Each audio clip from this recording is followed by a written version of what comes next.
এই রকম মুচমুচে ডিমের চপ যদি বাড়িতেই বানানো যায় তাহলে আর দোকান থেকে কিনে খেতে ইচ্ছা হবে না আপনাদের।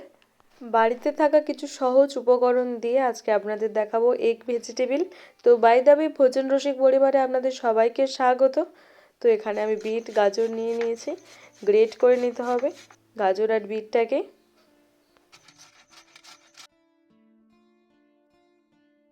এখানে আমরা একটা পেঁয়াজ কেটে নিয়েছি।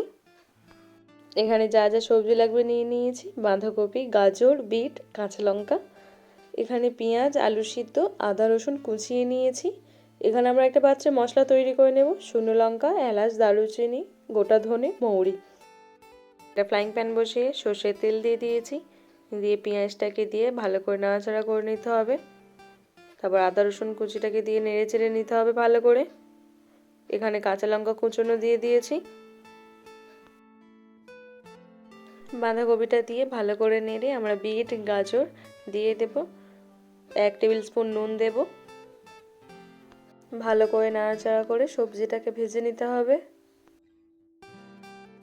এখানে মশলা দিয়ে দিতে হবে, হলুদ গুঁড়ো, লঙ্কার গুঁড়ো দিয়ে ভালো করে আমরা কষিয়ে নেব। সিদ্ধ করে রাখা আলুটাকে দিয়ে আমরা ভালো করে পুরটাকে রেডি করে নেব।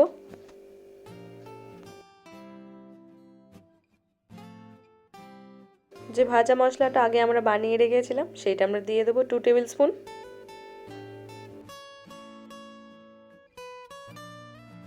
দিয়ে একটুখানি স্বাদ আনার জন্য ধনেপাতা দিয়েছি, এটা অপশনাল, আপনারা দিতেও পারেন বা নাও দিতে পারেন।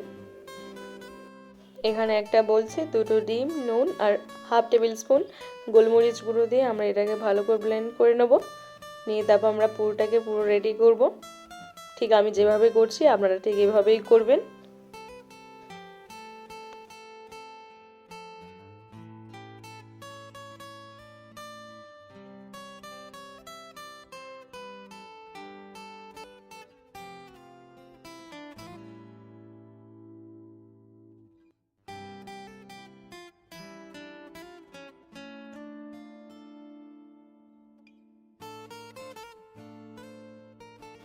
সবগুলো এরকম একই প্রসেসে আমরা রেডি করে নেব বাকি ডিমগুলো। তো এখানে আমাদের সবগুলো রেডি হয়ে গেছে, এবার আমরা কোট করে নেব।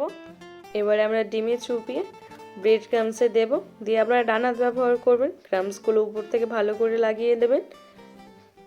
দিয়ে হাত থেকে ভালো করে ছড়িয়ে আবার আমরা ডিমে ওটা চুবিয়ে নেব, দিয়ে আবার ভালো করে ক্রামস করে নেবেন। আমি এখানে ডবল কোটিং করেছি, আপনারা সিঙ্গেলও করতে পারেন। তো ডবল কোটিং করলে কি হবে, একটু খাস্তা ও মুচমুচে হবে।